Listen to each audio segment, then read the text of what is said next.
Hello, my friends, and welcome to another episode of the Stubble Talk podcast. My name is Ben, and today I am joined by an incredible Michael Smith. Hello. Mike, what do you... Either. I've grown into Michael as I've got older, but I'm still Mike mainly. It was one of those things that I'm sure as a kid you absolutely hated. Absolutely. And now you're like, hey, I can embrace it. Absolutely. Mike, could you do me a favour and introduce yourself? Tell me who you are, what you do, and something fun about yourself. Okay. I am Mike. I'm currently team leader at here. Having just Curo. having just moved over from antisocial behaviour for 6 years. Before Curo, I was a chef. Fun fact: I have won an episode of Tipping Point. I tell you what, I forget that every time. I actually did know that, and I forget every time it gets brought up. I'm like, oh. It is my one claim to fame. What was the final question? The final question was, it was about skyscrapers in London, and one of the nicknames, and it's the one that turned out to be the Cheese Grater, which was a pure guess, but a correct guess. But you got it, and yeah. Wow. Yeah. There you go. So if you want insider knowledge on skyscrapers, Mike's actually your man. By pure fluke. Hey, sometimes we all just need a little bit exactly. of luck. Mike, my first question every time I do any one of these podcasts is to actually just ask, how are you? How is life? How is just things? Yeah, I'm good. Like, new challenges, facing, like, really enjoying it, feeling a really good place at the moment. Just things going really well. So I'm happy. Work things good, home things good? Work things good, home things are okay, personal life going really well, good. Like, just things going in the right direction, which is what we like to see. That is, really nice to hear. Yeah. Because life always has its ups and downs. It certainly does. And it sounds like you're in quite a good Yeah, it's been a good, I think when I compare where I am now to where I was last year, like it's a much better place, which is nice. So. Good. Mike, I was when I first started this podcast, I was really amazed because you actually approached me and said, hey, I would love to come and do this. And I was like, oh, okay. Yep. That's, I don't know. I probably have a little bit of imposter syndrome with this and think, hey, why would anyone want to come on and do it? So it was really cool. So thank you so much for actually asking. You're welcome. Why is it that you wanted to come and do this? I think there's a couple of reasons. I think part of it is mental health, especially male mental health, has really been really important to me. It has for a very long time. I think at the time I asked you was a time when I was working in antisocial behaviour, and a part of that role is safeguarding and mental health. So it was very prominent in my day-to-day in my work life. I'm a mental health first aider, so I've been able to delve into it a bit more and get some specialist training on it, and it's also just been something that's been quite prominent throughout my life. I think the other thing is the background, which is what I think we're going to talk a lot about today. And with our backgrounds is, having worked in hospitality before, it was so prominent, but I wasn't aware how prominent it was till you leave, and then going through the training and doing a bit of research and looking back at it, realize just how important discussion is, which is why I was so keen to be doing this when I discovered that you were doing this. So. No, that's sick. Thank you so much for those are all really cool things that I think we can have a really absolutely interesting conversation about. Hopefully, I mean, people still listen to this, so it means some people find it interesting, I suppose. Yep. I would love to start then. You said that you are a mental health first aider. What does that mean, and what does that look like on a day-to-day, week-to-week basis, I suppose? So it's a scheme that it's national, but we've brought in at Curo. So we brought it in around, it would be about 5 years ago now. So we have physical first aiders, and I think that we started to look at it as an organisation where mental well-being was as important. it's much more around signposting, referral, and conversation than anything. Not mental health trained by any means, but it's enabled me to feel even more confident in having conversations around mental health and signposting, but also giving a designated signpost for independent and confidential support for the organisation. We promote it in all our inductions now. There's posters everywhere, and it's just signposting. But if you're not confident or don't feel willing to be able to talk to your manager or friends, and you want to talk to either someone who you may know or someone who you've never spoken to in the business and get that little bit of advice or guidance, that's what we're there for. So I think we're lucky in a way that it's certainly not conversation that I'm having on a weekly basis or even a monthly basis sometimes. But when it's needed, it's had really positive results, and that in majority of it is just listening. Yeah. And like I said in other places, it's referrals to specialist organisations. So that could be around grievance and loss and bereavement, or specialist medicals treatments, or just general mental health advice. All of the interactions I've had through it have been really, really positive. And I'd like to think that, I think in one way it's really good that we're not having these conversations weekly and we haven't got hundreds of people coming out, but I just hope that there's not someone who's worried to reach out and hasn't yet, because it is fully confidential. The details don't get passed to your manager, they don't get passed to anyone else in the organisation, and we don't share names even amongst other mental health first aiders. Cool. We share general information around, I've had a conversation that relates With to someone, this, and this is what advice I've given, or I've got someone who's approached me with this, how do you think would be best? And it starts that conversation, but it is fully confidential. So Wow. And do you feel like, obviously you did training, it's a 1 or 2 day course, am I right? So it's a 2-day course, and it's you do a refresher every 2 or 3 years. So I've done my 2-day course, and then I've done my 1-day refresher, and then I think I'm due for a refresher next year as well. Cool. And what do you feel like you learned from actually doing that course? And do you feel like you kind of learned something about yourself in doing that course? Absolutely. I think it helped me approach conversations very differently. Listening more than talking. I think it's very easy to have conversations, especially, and try to relate to someone and go, oh yeah, no, I know that because I've gone through this, or this has happened in my life, when actually a lot more of it is just absorbing and then giving advice and guidance when needed. And I think sometimes in some of the conversation I had is just for talking, you see the release go, and that's helped. And then there's other times where they are asking more direct questions around, is there anyone I can talk to? Is there anything I can do? How will I approach this from a work point of view? Make referrals to like EPA counselling and that type of thing. But it's just, it really gave me a confidence to feel that I was the right person for these people to talk to.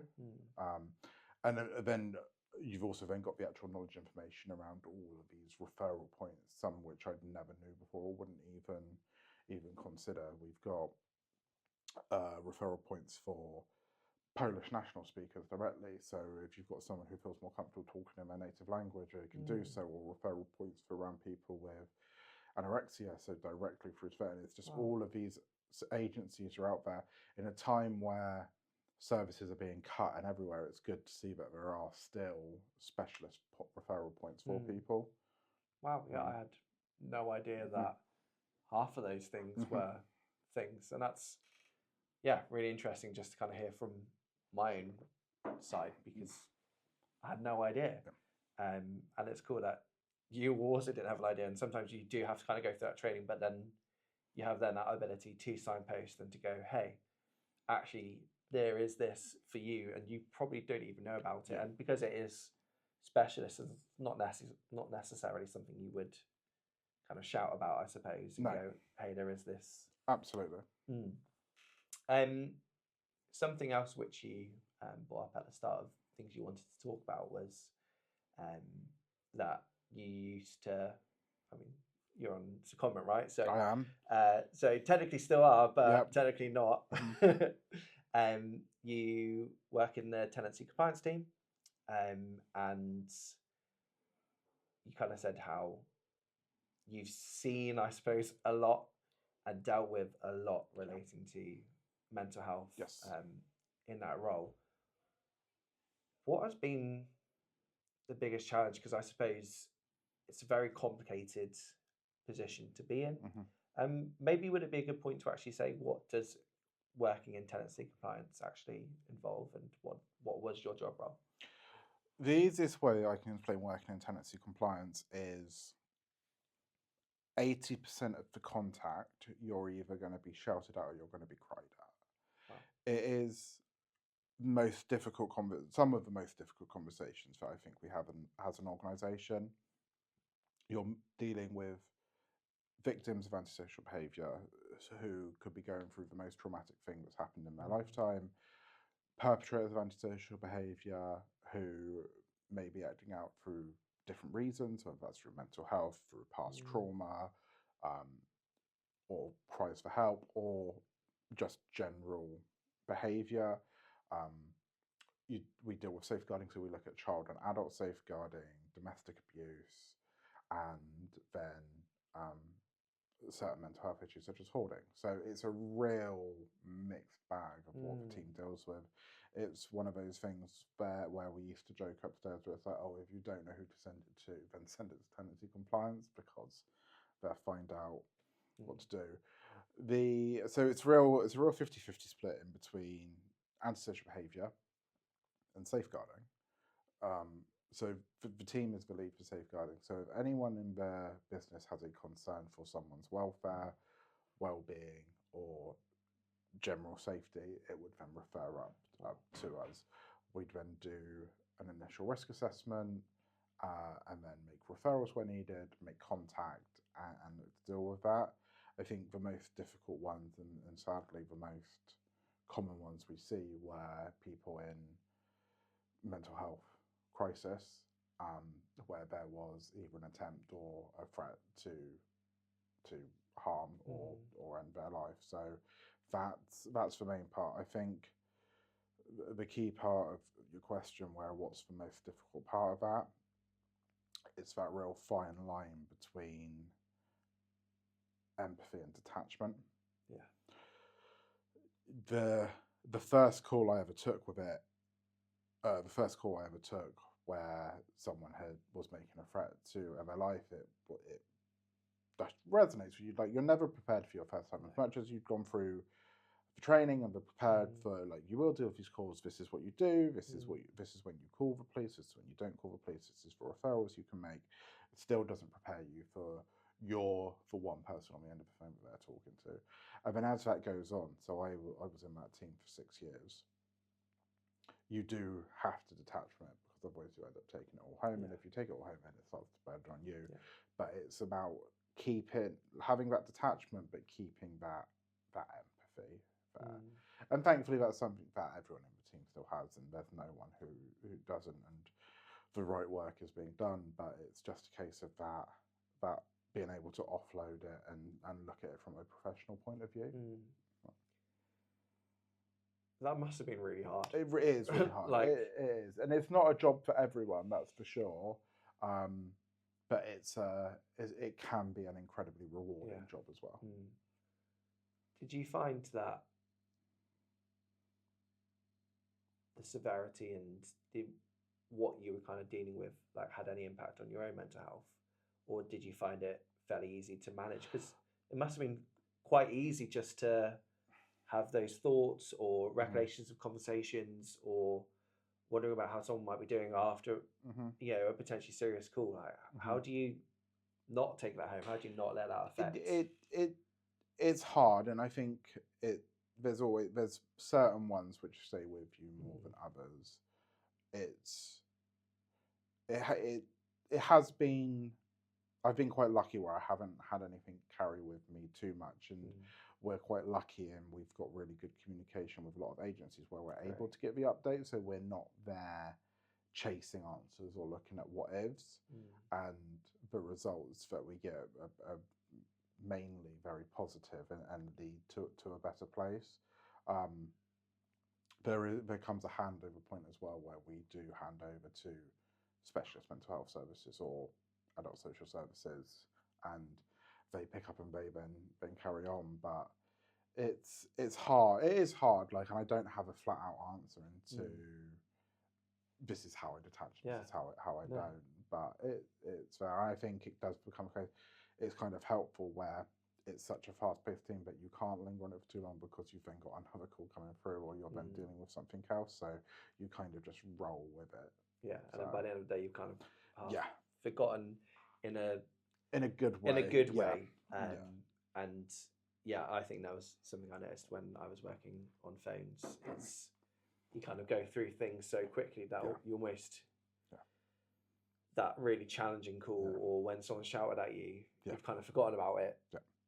Half an hour later, and then it's just easy to kind of detach in that way, right? So you mentioned as well that like 80% of your phone calls or engaging with someone was you were being shouted at or cried at. Yeah.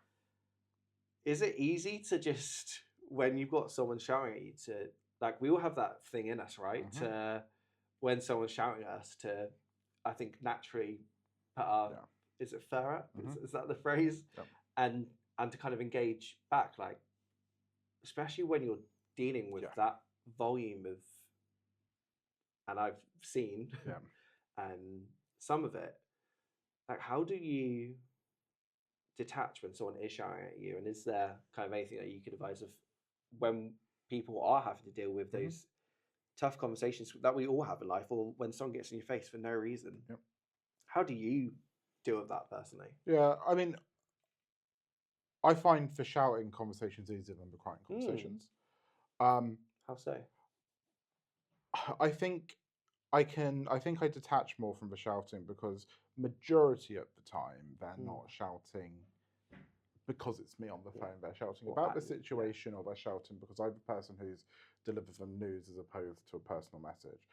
It is a lot easier now than it was when I first joined the job. I think when I came from chef life to here, where and I'm sure we'll get onto it, but where chef life is incredibly hostile, and you go from being the shouter to being shouted at, my initial reaction is still to bite back and you learn to one because you're in a professional setting and if you start shouting back, you'll kind of get pulled up on it. But I just think you then learn to separate the situation, understand the frustration, but also I have a lot of confidence in the organisation and the team that if anything does cross over too far, it will get picked up in the correct measure. I talk to this when I'm training like new starters who come through, and I try to teach them the difference between someone's frustration, someone's aggression. People are allowed to be annoyed. People are allowed to wear their grievances, and some people do it in different ways. We all have different communication methods. I think especially when you take it to a real deep level, when you look at upbringing or past trauma or coping, like people do it differently. I think we see it within our colleagues, like we all have different ways, and I think that's how it becomes easier, where you can sit and you can take it, and it is that age-old thing of it is harder to shout at someone who's not shouting back, and that can diffuse the situation. That's not the way every time, and there comes times where you just have to like hang up the phone and let it go, but it's much easier now where I don't feel that it's a personal attack. Whereas the first time someone shouted at me, I was so yeah, it's funny, but yeah, it's the shouting doesn't bother me, and if anything, it just makes it a little bit brings it up a little bit. Yeah, it's like, okay. I get you. You gave me a really nice transition there as well. Of you said that you used to be the shouty. I have worked in kitchens. Yes. And I have worked with chefs, and I definitely understand the fast-paced, high pressure, situations. I've definitely had a frying pan thrown Yep. at me across a kitchen Yep. before. Um, let's dive a little bit more into that. Yep. So you used to be a chef. Yep. Were you officially, like, I presume you went to a kind of no? Nope. So I got How did you get involved? I got into chef in a really strange way. So I started by working front of house, and it was one Christmas where a couple of chefs had left, and I'd gone up to I was chucked on the pot wash. Mhm. Chucked on the pot wash washing. The one of the comedy chefs then had a little bit of a sulk and decided to walk out. So then it was just like, "You're the only person we have here. Can I chuck you on cold side?" And I was just like, "Sure, why not?" Really enjoyed it, and then transferred over to the kitchen, and then learned more and more and worked up while I was in the kitchen there. So no formal training, nothing officially, just a real enjoyment of food, enjoyment of the fast pace, and an enjoyment of being back of house and just being able to like have that let go. And I think it's really appealing when you go in. Like, I think when you're on the inside, it is quite appealing because you've got this like brigade and you're there, and there's it doesn't matter, you can swear and you can shout and you can go out and smoke and you can do it, which of a powers you don't have in front of house, and it becomes this little appealing thing. Yeah. But I think looking back on it now and remember looking in from the outside, and I don't think this is a personal attack on anyone who's a chef, because I myself have been one, but I think the role, a chef, when a chef is in his chef role, I think they can be the most like horrendous people, and it can be the most toxic environment. Yes. And I think that's why it plays out the way it is, and what we get onto about the impact on chefs and hospitality. Because you say that you've had a frying pan thrown at you. I had a ladle which I used to bang on my pass, and I think I look back and there's a lot of things that I'm ashamed of in the way that I reacted to. So because you're in this fast pressure environment, and it almost becomes acceptable to talk to people like rubbish, and it's not. And I think it becomes that thing where someone comes up, someone brings something back because the customer has said this. And I think this is the thing where I go back and now I look back on it and I go, oh, that person who shouts at me on the phone, well, I haven't done anything, why am I getting the brunt? Why is the waiter or waitress getting the brunt? Because they've sent this back. And there was one thing that I remember so vaguely, and it's something that I've since spoken to the person about since I've left. But it was one service. I had my head chef out, I had my sous chef out, so I was running. Jeez. Which, for a very novice chef within his first 18 months on a Saturday night, is a really, really intense thing. It was chicken supreme.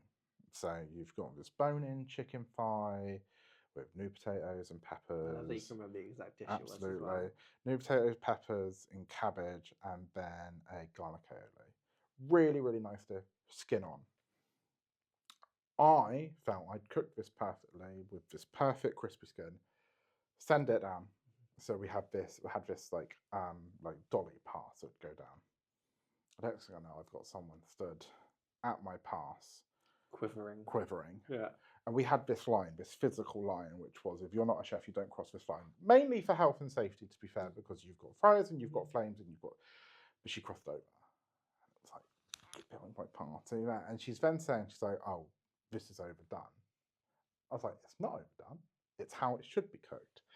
And she's like, oh, the customer's saying it's overdone. Which is this whole thing of, okay, well, that's what the customer's saying. That's what we should be doing. But of course, not how I acted. You swore. Oh, I swore and shouted. And I banged my ladle down, and then and it was just the most awful situation. And if someone spoke to me in that regard, well, my friend be off and I'd be gone. No, I'd be like, I'm sorry, I'm not paid to do that. And I just think it's that environment to instill in you where if you didn't, and I think this comes down to different head chefs, and I will add that I've worked with very good head chefs and I've worked with very awful head chefs.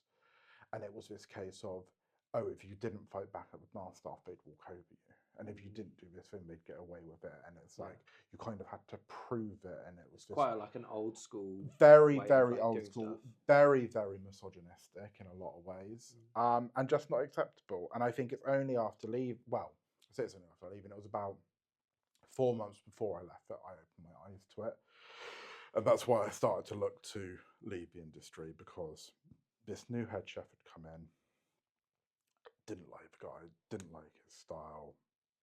His cooking, incredible, like very, very talented chef, but just not someone I wanted to work with. And it just really opened my eyes as to it. And it was then that I then had the conversation with the waitress it was, and I was just like, I was horrendous to you, man. Like, it was completely unacceptable, and it doesn't make it right, but I'm sorry, like I shouldn't have. And I think there's definitely more than one example where it's gone through, but it's just such a toxic environment, which is so sad, because food is such a beautiful thing. Yeah. Like, I love food. I love cooking. I love the art. Like, I think it's an art and I think it's a science, but it's just such a horrible environment if you're in a really, really horrible kitchen. And I think the more we see go on where mental health has become a thing and the impact on the industry has become a thing, that you are now getting kitchens where there's the right balance and the right environment and it's being called out. But as much as like 7-8 years ago, which was when I was in the kitchens, like that wasn't a thing. Yeah. So, yeah. And do you think that that approach and that way of, you know, shouting and kind of degrading people has probably been glamorized by people like Gordon Ramsay and chefs of that kind of ilk, to just say whatever you want and there are no repercussions? And that's now just created this. I don't think it's just now that it's been created. I think it's, I mean, it's been around for as long as I was working in the kitchen at 13 years old. I think it's always been around, but I think it's definitely been glamorized now to just say whatever you want and do whatever you want in the kitchen, right? That's it. I definitely think that's a large part of it. I think it's the perception of what a chef should look like. And I also think it's, you've got, if you go back 10 years, you've then got head chefs who would have trained under chefs who came up in the 70s and the 80s, which is when it was very male dominated, very aggressive, very hostile, and just no respect. And it was a case of you'd earn respect, and if you hadn't earned your stripes, you didn't have respect. And that was the same whether you were front of house and not a chef, so you weren't included, and you were trespassing if you came in the kitchen to pot washers and commis chefs and junior sous and just everyone coming up. And there's always this like one-upmanship, and it's just, you were made to feel like an imposter if you weren't presenting him that way. Because I had this lovely sous chef who was the nicest, softest spoken guy, and it would just cause so much friction between the head chef, because he'd present in such a different way, where he'd be this calm, he'd be the bad guy, he'd be the good guy, right? Absolutely. And it's so funny to see when actually it's like everyone reacted so much better to the nice guy in the sous, and like the food worked better and the environment was better and like the well-being was there. And then you'd come in on the head whose kitchen it was, and it just changed. It's just so backwards when you look at it, but it was so normal at the time. But it's when you're in that environment, you don't quite know how that environment is almost perceived from the outside, right? And something where you kind of you spoke about kind of the environment and it being quite toxic. Something which I personally really notice is when you're in that hospitality sector,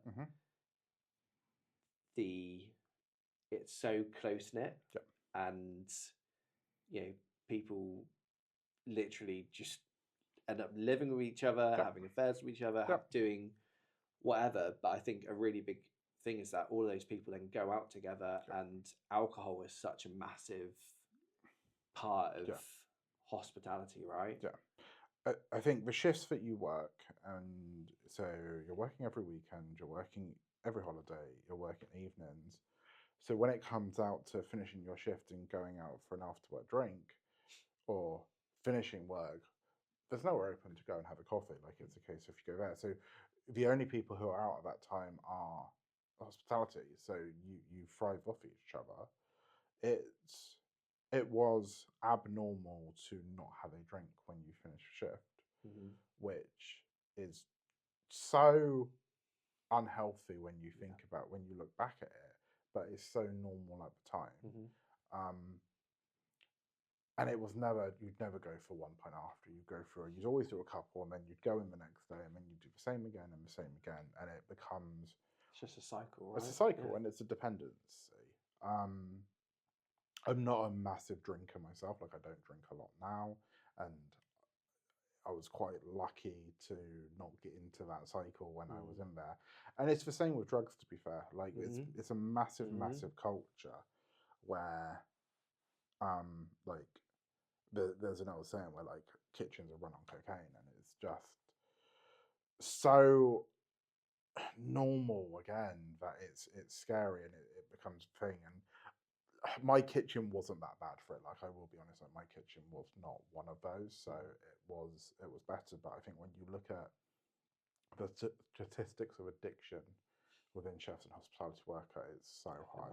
Like it's crazy, and I think that's because it becomes a coping mechanism and the norm and social. And then if you don't do it or you don't go out for a drink, you then become the outcast, which in that toxic environment makes it even harder for you to then feel part of it. And I think that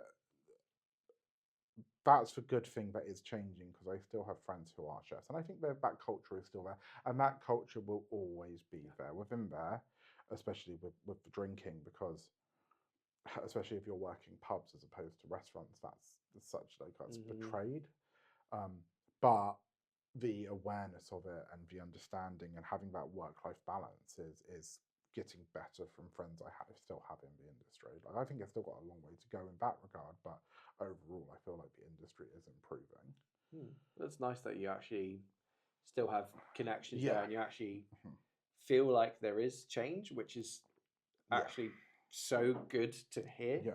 Because I only left hospitality a year ago, and I don't know. For me, I feel like I didn't really see a lot of change over kind of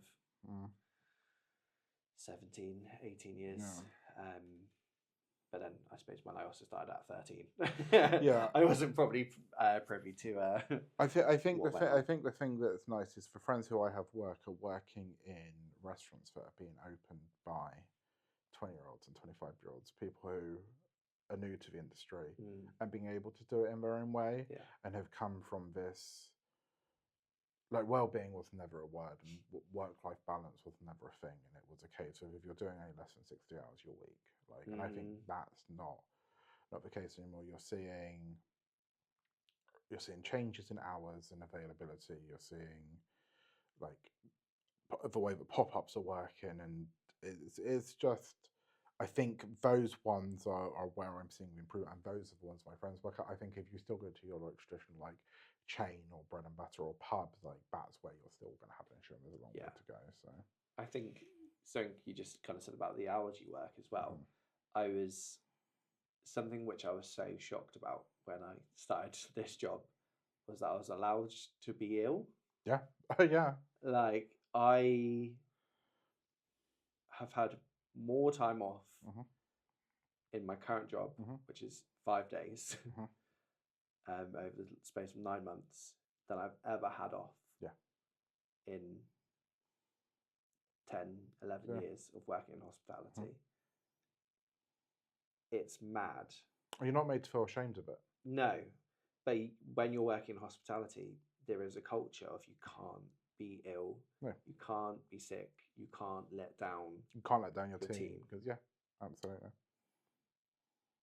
Because you're never resourced at a pub. You're never fully resourced at a pub or a restaurant. And if you don't, then you're made to feel bad because you're going to have colleagues who, like we say, are your friends because they're the people you go out with, and you're made to feel that you're impacting on them. But you're just constantly degrading yourself and impacting yourself by not allowing yourself time to recover, and you just like burn out. Like burning out, like I felt constantly exhausted. Like it was just unacceptable. Like that's the only way to look at it. It was unacceptable. Like, and yeah, it's so bad. And I think, like you say, like when you came here is when you realise, oh, I'm allowed to be sick, or like I can actually book annual leave just like semi easily. Like and I don't have to work Christmas Day. Like, Oh my gosh, like having Christmas off last year Yeah. was like, well, it's the first time ever Yeah. I've had a week off over Christmas. I had Christmas and New Year's off, and I was like, what? Yeah. This is how the normal people live. But I think there's something in all of that as well. With we've said so much about like the shifts and the effect, the hours and everything else.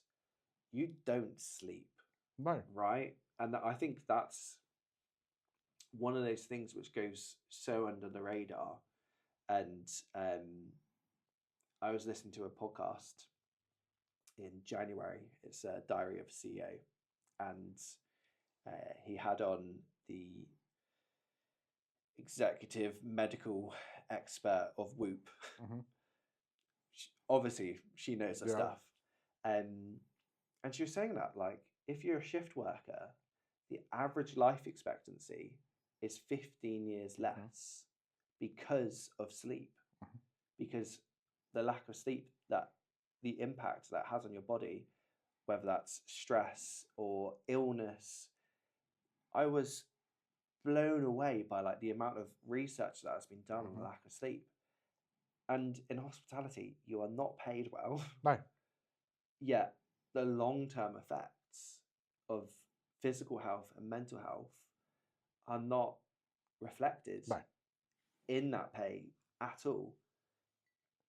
And I was just so blown away. Like when you actually think about it, like, and I know you said you still have friends in hospitality at the moment. Like, do you have conversations with them and go, hey, I think you should get out? Or Absolutely, yeah, I certainly do.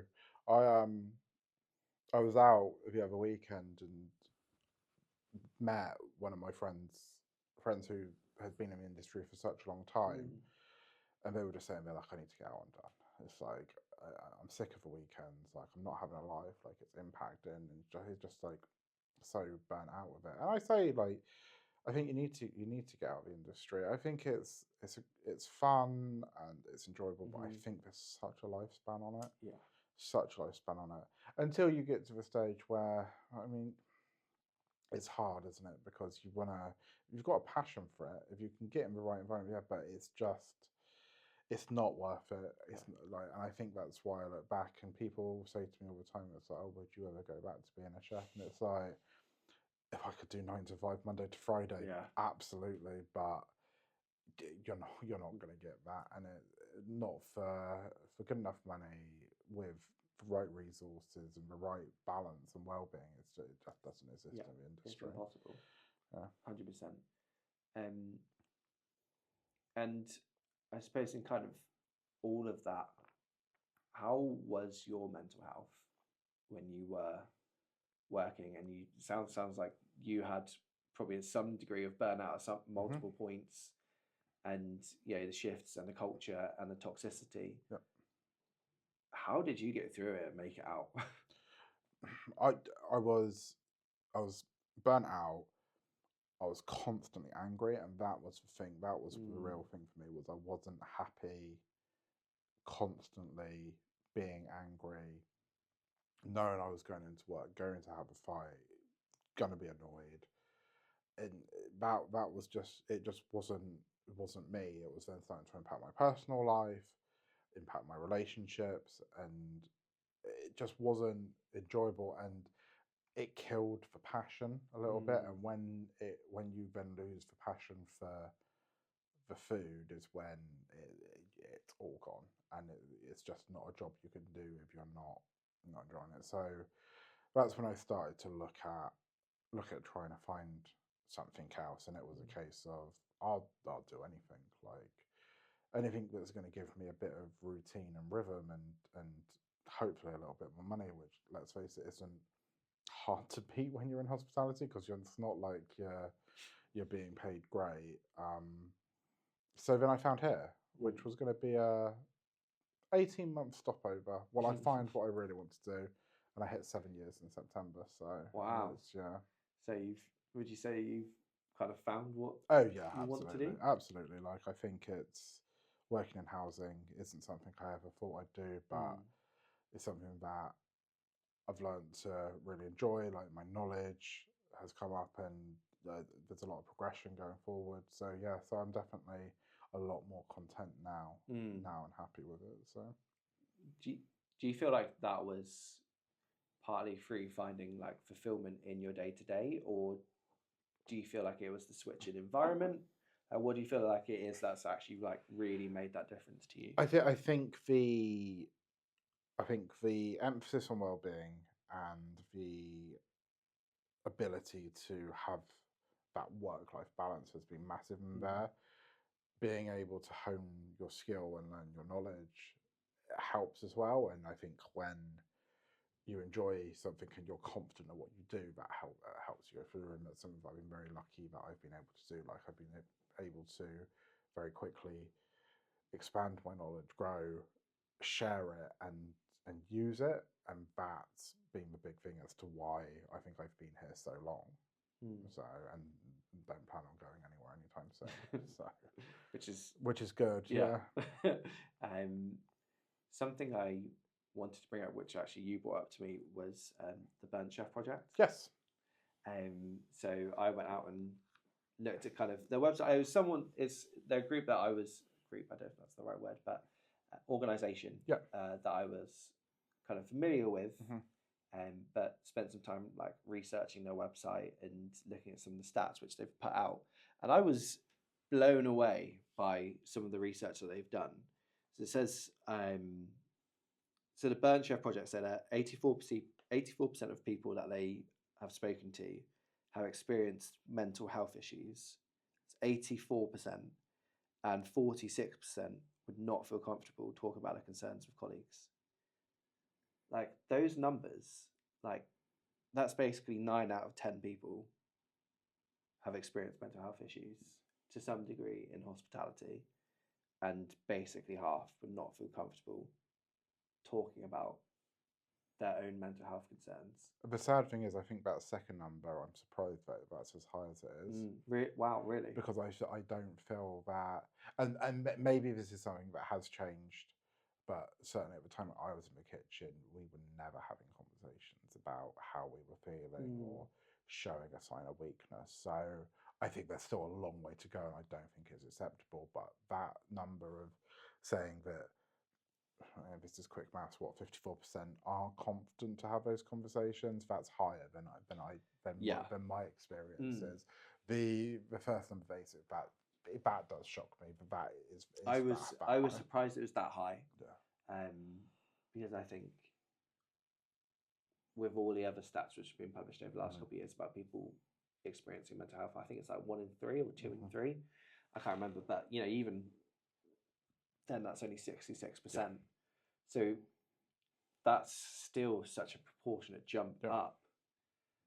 And I think it just shows the impact that working crazy hours, the effects of no sleep, drinking, drugs, everything else that comes with that, the impact that then cause. I think it's one of the clearest ties between how physical health can impact your mental health. Yeah. Absolutely. And it's just, there's so many.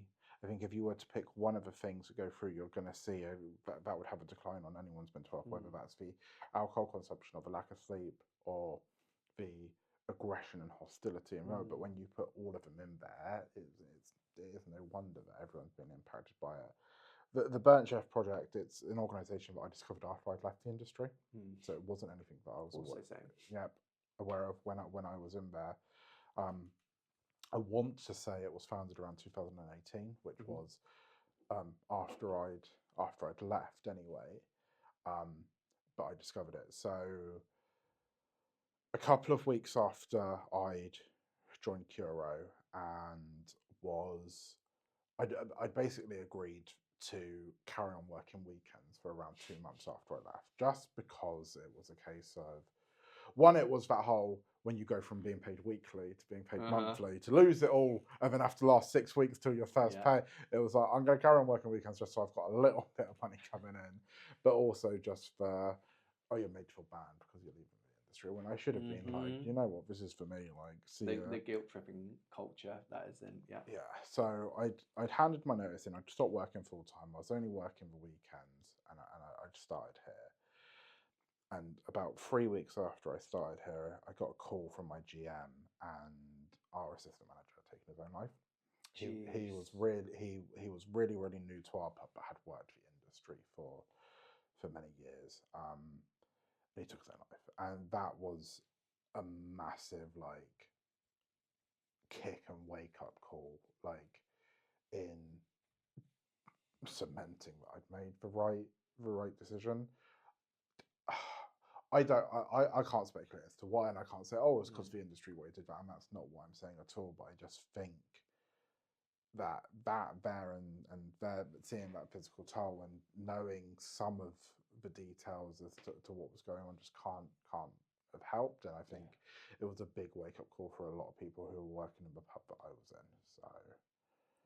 And I think that stuck with a lot of people, and it made a lot of people question. Not necessarily, I don't think it made people question not necessarily the industry or point any fingers at that, but actually I think it gave people opened a lot of eyes into what's important in life, and maybe doing 60 hours in a pub and going to the 60 hours at work and then going to the pub for a drink after isn't what's important. And that was certainly a big thing for me, which made me then fully detach, and that's when I was like, you know what, I'm even done with weekends. And like, I've gone back. I went back a couple of Christmases and helped over the Christmas market, sure, but that was my time. When you do a one-off, it's different. It's different, and be like, this can't be the norm, even for me on weekends, because I'm only going to burn myself up more because I'm doing 5 days in the office and I'm doing 2 days there, and there's no day off, and it's just I made this move for the right reason. I need to like cement it down, and that was it. And I had a conversation with my GM, because I joined here in the September, worked in the pub till October, and then went back over that Christmas and I had a conversation with her in the Christmas party, which in hospitality, takes place in the middle of January. Yeah. At least. And had the conversation with the GM, and I think that was also a massive wake up for her into like what's important, and just such a sad thing for such a young man to make. How old was he? He would have been late 20s, I'd say, early 30s. Like, I didn't know him incredibly well, and I'm not gonna sit here and say that I did, because I'd only worked with him for a couple of weeks because he transferred over. But it's just such a sad thing, and it had the wake up call for me, and certainly a couple of people I spoke to, the wake up call for them. So. And do you feel like that was kind of the impact, like that wake up call? Do you think there was longer lasting? I definitely think there's There's definitely longer lasting. There's definitely, for some people, especially those who knew him a lot more, I think there's still a lot of trauma and a lot we go through. And I don't think you ever truly lose it or ever truly accept it. And I think it's only, you just need to try and find some form of positive from it. And thankfully, I think some of that was people making the decision to prioritize a bit more in what's important to life. So, which isn't 65 hours at a pub. Yeah. Jeez. So. Wow. And obviously you discovered the Burnt Chef project afterwards. Yes. So that it was when I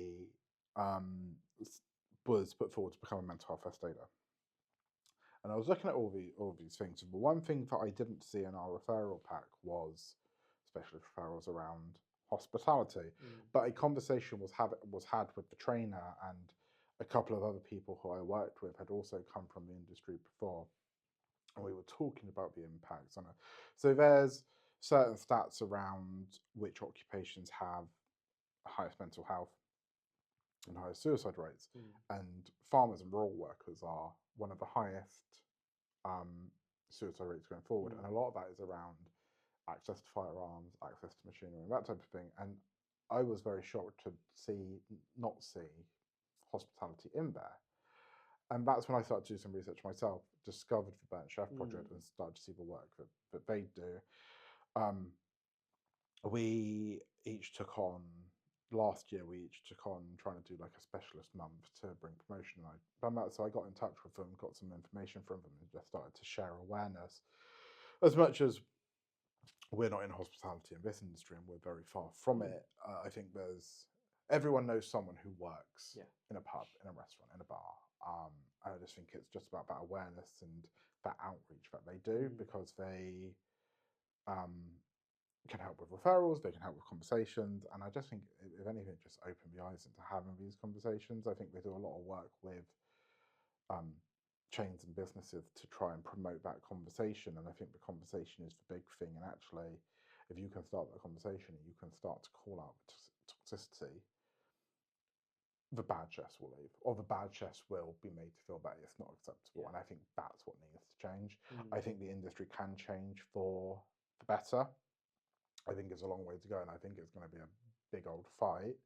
But I think the more that these conversations are handled, the more organisations that are like Burnt Chef will help change it to the stage where we won't be having these conversations about how bad hospitality is. Yeah, because it's not. Because No, it's such a big employer, and we've said a lot of negatives. we but have there said a is- lot of negatives, but some of the best working years, there are times where I really enjoyed it. Yeah. Worked with great people, met great people, like the sense of family you have. absolutely, like the pride you do in like working like a Christmas shift on a Saturday night, and it's just, it can be really great, but it is sad that the negatives outweigh the positives in it as it currently is. Yeah, So I completely agree. Is there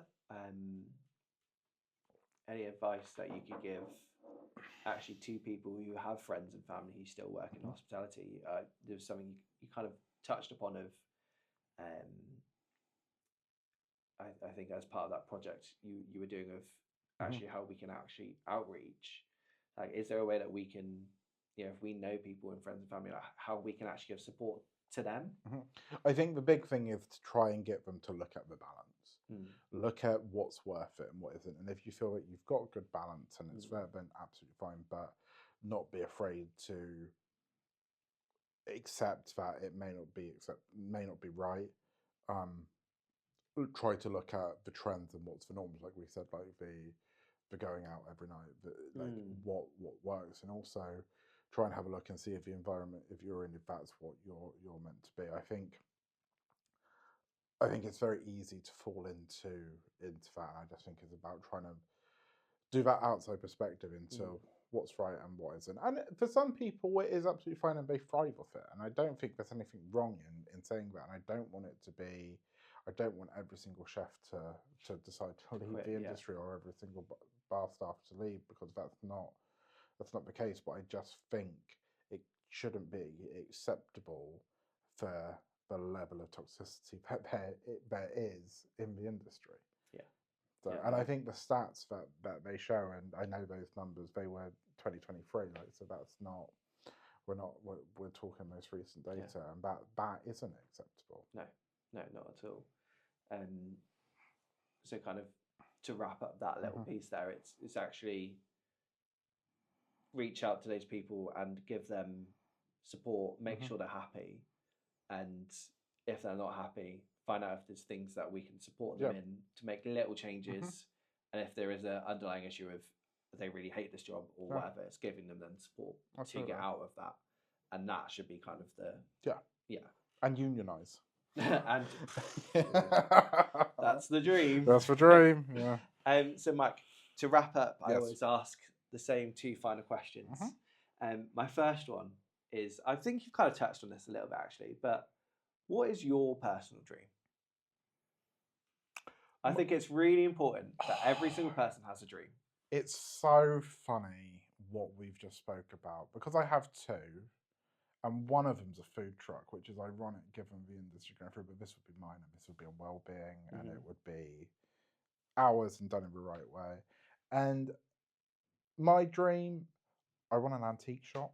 An antique shop? I want an antique shop, but I want, like, modern antiques.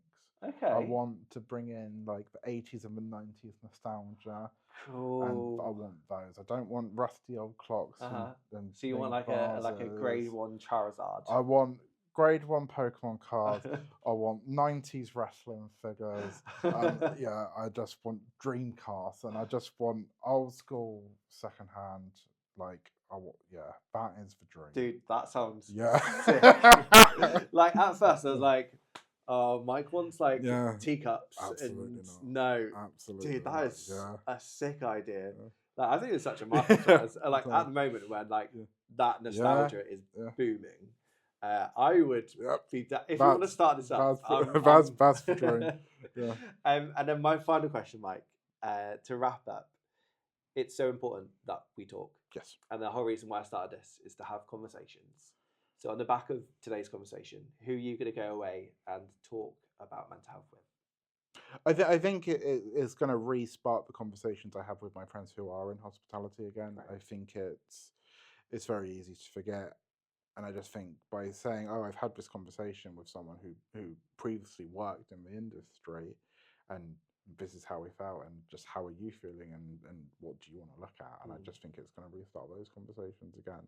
That's amazing. And also, I think it's going to spark conversations about reminding people not to be an ass when you go to a pub. Like, yeah, I do think that they're, Rishi tried to roll out national service. this is what I was saying to someone. Right. I said 3 months in retail, 3 months in a pub, please. It would change. Yeah. Everyone. Yeah, I had the exact same conversation. Because I do think if you experience what working in hospitality is actually like, you would treat people so differently. So differently. Yeah. Mike, thank you. You're so welcome much for your time and your opinions, thoughts, and just everything you shared, because you've shared just so incredibly and has been an honour. You're so welcome, and just thank you for starting these conversations and doing it, because it's just so important. It's why I was so keen to be a part of this. Thank you, my friend. You're welcome. To wrap up, thank you for sticking with us for basically an hour. Please make sure you do like, comment, share, subscribe, all that fun stuff. Tell Mike how awesome he is. And make sure you reach out to a friend who works in hospitality and just check in that they're okay, because that is the most important thing. Until next time, goodbye.